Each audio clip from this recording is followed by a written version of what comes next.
అశ్వత్థామ. ఇతను పాండవులకు కౌరవులకు గురువైన ద్రోణాచార్యుని కుమారుడు. ఇతని తల్లి కృపి. అలాగే భరద్వాజ మహర్షి మనవడు. ఇతను రుద్రాంశుడు. ద్రోణాచార్యుడు కృపి సంతానం కోసం మహాశివుడిని ప్రార్థిస్తారు. వారి తపస్సుకు సంతోషించిన శివుడు తన అంశతో వీరికి ఒక పుత్రుడిని ప్రసాదిస్తాడు. అశ్వత్థామ పుట్టేటప్పుడే నుదుటిన మణితో జన్మిస్తాడు. ఆ మణి ప్రభావం వల్ల అతనికి ఏ వ్యాధులు రావు. శక్తిమంతుడిగా ఉంటాడు. ద్రోణాచార్యునికి తన కుమారుడు అశ్వత్థామ అంటే చాలా ఇష్టం. ద్రోణాచార్యుడు తన ప్రియ శిష్యుడైన అర్జునుడికి నేర్పే ప్రతి అస్త్ర ప్రయోగాన్ని కొడుకు అశ్వత్థామకు నేర్పాడు. తండ్రి శిక్షణలో అశ్వత్థామ అన్ని అస్త్రశస్త్రాలను సంధించే యోధుడిగా తయారయ్యాడు.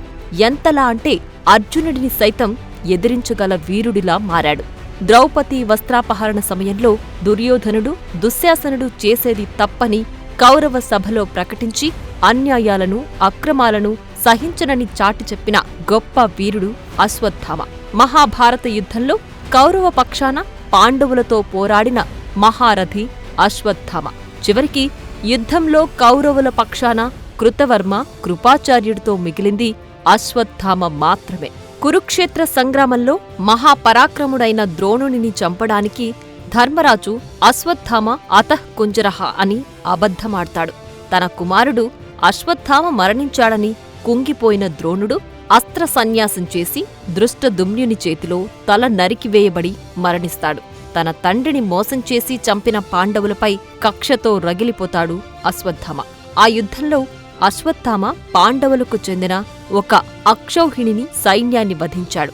మహాభారత యుద్ధం చివరిలో దుర్యోధనుడిని భీముడు మోసం చేసి గదతో తొడలపై కొట్టి హతమారుస్తాడు. గదా యుద్ధంలో నడుం క్రింద కొట్టడం నిషేధం. అన్యాయంగా మోసాలు చేసి కౌరవులందరినీ చంపిన పాండవులపై ఎలాగైనా పగ తీర్చుకోమని దుర్యోధనుడు అశ్వత్థామతో మాట తీసుకుంటాడు. యుద్ధం చివరి రోజున అశ్వత్థామ గుడ్లగూబపై కాకులు పగటిపూట ఎలా దాడి చేస్తాయో అలాగే రాత్రిపూట గుడ్లగూబలు తిరిగి ఆ కాకులపై ఎలా తిరుగుబాటు చేస్తాయో నిశితంగా పరిశీలించి పాండవులను చంపడానికి ఒక పథకం రూపొందించాడు. అశ్వత్థామ కృతవర్మ కృపాచార్యునితో కలిసి రాత్రివేళలో దాడి చేయడానికి పాండవుల శిబిరానికి వెళ్తాడు. కాని అప్పటికే కృష్ణుడు సాత్యకితో సహా పాండవులందరినీ గంగానదీ తీరానికి తరలించాడు. అక్కడ శ్రీకృష్ణుడు ఏర్పాటు చేసిన రక్కసి వీరిని అడ్డగిస్తుంది. దానిని అశ్వత్థామ సంహరిస్తాడు. అశ్వత్థామ తన శరీరాన్ని శివుడికి ఆహుతి చేసి అద్భుతమైన దివ్య ఖడ్గాన్ని శివుడి నుంచి వరంగా పొందుతాడు. ఆ ఖడ్గాన్ని చేబూని శిబిరంలో ఉన్న దృష్టద్యుమ్నుణ్ణి తన తండ్రి ద్రోణాచార్యుని చంపినట్లే దారుణంగా చంపుతాడు.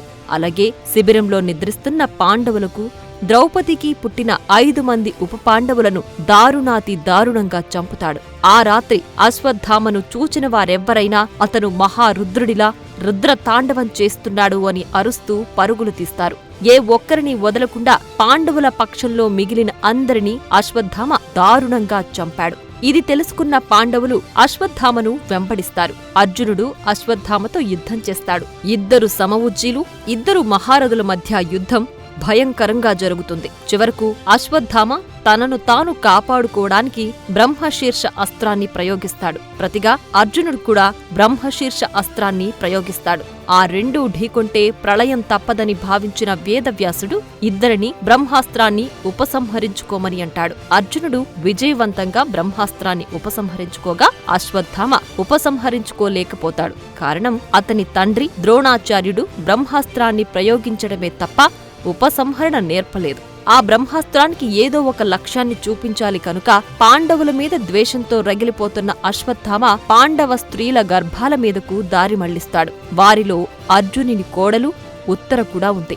ఆమె కడుపులో ఉన్నది అభిమన్యుడి కుమారుడు. పాండవుల తరువాత సింహాసనాన్ని అధిష్ఠించాల్సిన పరీక్షిత్తు. బ్రహ్మాస్త్ర శక్తి ఫలితంగా పరీక్షిత్తు తల్లి గర్భంలోనే మరణిస్తాడు. కాని కృష్ణుడు తన యోగ మాయతో మృత శిశువును తిరిగి బతికిస్తాడు.